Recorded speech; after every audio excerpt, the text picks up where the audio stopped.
નમસ્કાર મિત્રો, ધોરણ 10ના વિદ્યાર્થીઓની બોર્ડની પરીક્ષા નજીક છે. આ વખતે 8 લાખથી વધારે વિદ્યાર્થીઓ બોર્ડની પરીક્ષા આપી રહ્યા છે. તો દરેક વિદ્યાર્થીને પહેલા તો પરીક્ષાની ખૂબ ખૂબ શુભકામનાઓ. પરીક્ષા આપતા જતા પહેલા આપણે કેટલીક બાબતોની કાળજી લઈશું. પરીક્ષા દરમિયાન ખોટા ઉજાગરા ન કરીએ, પૂરતી ઊંઘ લઈએ, ખાવા પીવામાં ધ્યાન આપીએ.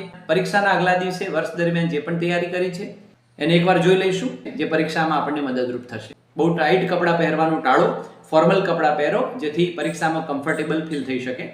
શક્ય બને તો શૂઝ અને સોક્સ ટાળો, કારણ કે મોટાભાગના પરીક્ષા કેન્દ્રોમાં શૂઝ અને સોક્સ બહાર કાઢીને પરીક્ષા આપવાની હોય છે.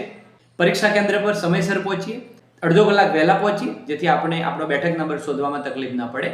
પરીક્ષા કેન્દ્ર ઉપર નોટિસ બોર્ડ ઉપર બેઠક નંબર લખેલો જ હોય છે. પરીક્ષા કેન્દ્ર પર જતા પહેલા રિસિપ્ટ અને કંપાસ બોક્સ ન ભૂલી. કંપાસ બોક્સની અંદર જરૂરી પેન, પેન્સિલ, જે પણ ભૌમિતિક સાધનોની જરૂર છે એ બધું છે કે નહીં એની ચકાસણી કરીએ. મિત્રો સાથે થોડી ચર્ચા કરી થોડા રિફ્રેશ થઈએ. સાથે કોઈ પણ પ્રકારનું સાહિત્ય ન લઈ જઈએ. સ્માર્ટ વોચ વગેરેનો પ્રતિબંધ હોય છે. સમય માટે પરીક્ષા કેન્દ્રમાં રિમાઇન્ડર બેલ પડતો જ હોય છે. પાણીની વ્યવસ્થા પણ દરેક સેન્ટર પર કરવામાં આવે છે.